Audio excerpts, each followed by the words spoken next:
بسم اللہ الرحمن الرحیم۔ دوستو، تحریر آپ کے سامنے ہے اور میں آپ کو کہ یہ تحریر پڑھ کے سناتا ہوں تاکہ جو لوگ پڑھ نہیں سکتے وہ سن تو سکتے ہیں۔ آج کی جو آپ سے بات ہو رہی ہے وہ بات ہو رہی ہے خطبہ حجۃ الوداع کا بیان ہے۔ یہ رسول اکرم صلی اللہ علیہ وآلہ وسلم کا آخری پیغام ہے، انسانیت کا کامل دستور۔ ابتدا تمام حمد و ثنا اور اس اللہ کے لیے ہے جو عالمین کا پروردگار ہے۔ درود و سلام ہو سید الانبیاء خاتم النبیین محمد مصطفیٰ صلی اللہ علیہ وآلہ وسلم پر، جنہوں نے انسانیت کو جہالت کے اندھیروں سے نکال کر ہدایت کے نور میں داخل کیا۔ آج ہم اس عظیم خطبے کا ذکر کرنے جا رہے ہیں جسے خود رسول اللہ صلی اللہ علیہ وآلہ وسلم نے اپنے آخری حج کے موقع پر عرفات کے میدان میں 9 ذی الحج 10 ہجری کو ادا فرمایا۔ یہ وہ دن تھا جب اللہ کے نبی صلی اللہ علیہ وسلم نے دین اسلام کی تکمیل کا اعلان فرمایا۔ الیوم اکملت لکم دینکم و اتممت علیکم نعمتی و رضیت لکم الاسلام دینا۔ آج میں نے تمہارے لیے تمہارا دین مکمل کر دیا اور تم پر اپنی نعمت پوری کر دی اور اسلام کو تمہارے لیے بطور دین پسند کر لیا۔ سورۃ المائدہ آیت نمبر 3۔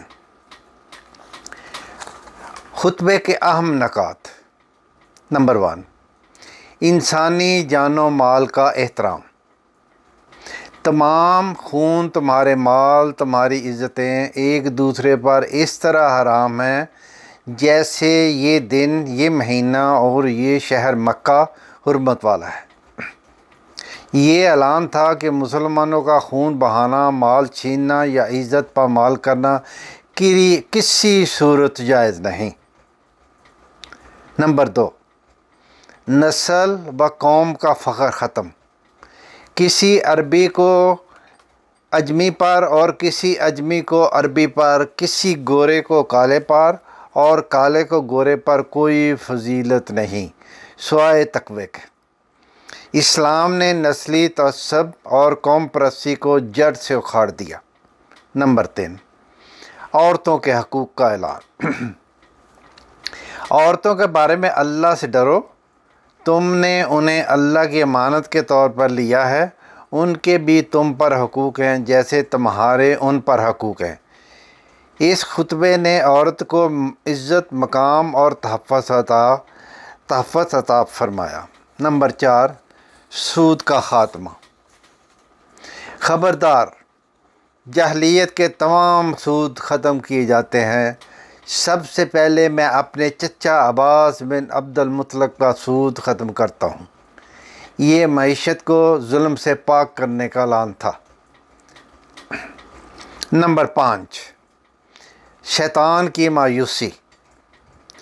شیطان اس بات سے ناامید ہو چکا ہے کہ وہ کبھی اس سرزمین میں تمہاری عبادت کروائے گا، مگر وہ چھوٹے چھوٹے گناہوں پر راضی ہو گیا ہے۔ یعنی ہمیں اپنی چھوٹی غلطیوں پر بھی نظر رکھنی ہے۔ نمبر 6، قرآن اور سنت کی پیروی۔ میں تمہارے درمیان 2 چیزیں چھوڑ کر جا رہا ہوں، اگر تم ان کو تھامے رکھو گے تو تم کبھی گمراہ نہیں ہوگے۔ اللہ کی کتاب قرآن اور میری سنت، یہ دین کے استحکام اور رہنمائی کا مستقل ذریعہ ہے۔ نمبر 7، امت کی وحدت۔ میرے بعد ایک دوسرے کی گردنیں نہ مارنا، میرے بعد کفر میں واپس نہ لوٹ جانا، یہ امت کو تفرقہ بازی اور باہمی دشمنی سے بچانے کی تلقین تھی۔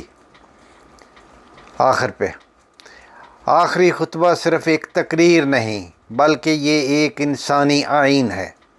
عدل ہے، اخوت ہے، محبت ہے اور تقوی پر مبنی یہ وہ پیغام ہے جو آج بھی دنیا کو امن، اتحاد، مساوات اور فلاح کی راہ دکھاتا ہے۔ اے امت محمد صلی اللہ علیہ وآلہ وسلم، آج بھی اگر ہم اس خطبے کو اپنا لایا عمل بنا لیں تو دنیا میں امن، عزت، فلاح اور آخرت میں کامیابی ہمارا مقدر بن سکتی ہے۔ اللہم اجعلنا من العاملین بہذا الخطبۃ العظیمۃ وارزقنا اتباع سنت النبی الکریم صلی اللہ علیہ وآلہ وسلم، آمین۔